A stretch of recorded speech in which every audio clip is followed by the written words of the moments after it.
Royal Challengers Bengaluru ने तोड़ दिया दिल्ली का किला। बीच मैदान पर ही क्यों भड़क गए विराट कोहली। अंपायर पर लगे बेईमानी के आरोप। बीच मैदान में विराट ने निकाली भड़ास। पूरे मैच में खलती रही ऋषभ पंत की कमी। बेवकूफी भरी कप्तानी करते रहे अक्षर पटेल। एक दो नहीं 4 कैच छोड़कर दिल्ली ने खुद लिखी अपने बर्बादी की कहानी। आरसीबी के शेरों ने याद दिलाई नानी। अहम मुकाबले में जीत के साथ रॉयल चैलेंजर्स बेंगलुरु ने किया कमाल। पॉइंट टेबल में मचाया धमाल। लिखकर ले लो, आरसीबी प्लेऑफ में जाएगी। पहली बार अपने हाथों में ट्रॉफी उठाएगी। ऋषभ पंत को जिस बात का डर सता रहा था, आखिरकार वही हो गया। दिल्ली को सबसे अहम मुकाबले में बुरी तरह से हार का सामना करना पड़ गया। ऋषभ पंत को इस मुकाबले में बैन किया गया था और दिल्ली को उसकी कीमत चुकानी पड़ी, क्योंकि अक्षर पटेल ना तो कप्तानी में धार दिखा पाए और ना ही गेंदबाजी में कमाल कर सके।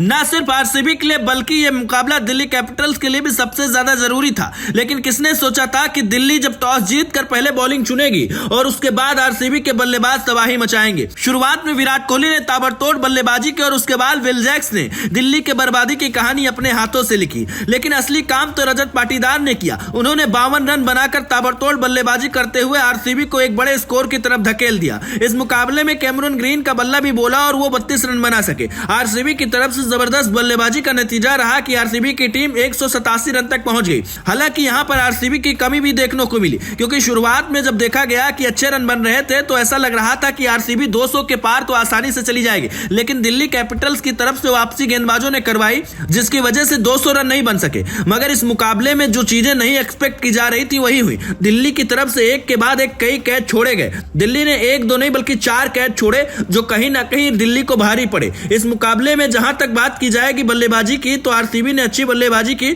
लेकिन जब बारी दिल्ली की आई तो दिल्ली की तरफ से खराब बल्लेबाजी का नमूना पेश किया गया। डेविड वार्नर, जिनको इंपैक्ट प्लेयर के तौर पर शामिल किया गया था, उनसे उम्मीद की जा रही थी कि शायद इस अहम मुकाबले में वो कमाल कर जाएंगे। लेकिन डेविड वार्नर सिर्फ 1 रन बनाकर आउट हो गए। हालांकि जैक फ्रेजर मैकगर्ग ने एक बार फिर से अपने हाथ खोले और 21 रन बनाए, मगर उनकी किस्मत ने उनका साथ नहीं दिया और वो रन आउट होकर पवेलियन की राह देखते बने। अभिषेक पोरेल, जिन पर ऋषभ पंत बहुत ज्यादा भरोसा करते हैं और ऋषभ पंत के रहते हुए पोरेल जबरदस्त पारी खेलते हैं, वो पोरेल भी इस मुकाबले में बोल गए। जबकि साई होप का बल्ला बोला और साथ में ही अक्षर पटेल ने मैच को बचाने की कोशिश की। लेकिन कहते हैं किस्मत को कुछ और ही मंजूर थी। आरसीबी ने इस अहम मुकाबले को अपने नाम करते हुए प्लेऑफ में जाने की अपनी उम्मीद को बरकरार रखा। आपको बता दें कि अब आरसीबी के पास चेन्नई के खिलाफ एक मैच है। अगर उस मुकाबले में आरसीबी जीत जाती है तो कहीं ना कहीं इससे आरसीबी प्लेऑफ्स की तरफ बढ़ जाएगी। लेकिन अभी भी उसको किस्मत का साथ चाहिए होगा, क्योंकि सनराइजर्स हैदराबाद उसके ऊपर है। अब देखना होगा कि रॉयल चैलेंजर्स बेंगलुरु की तरफ से कितनी जबरदस्त वापसी की जाएगी।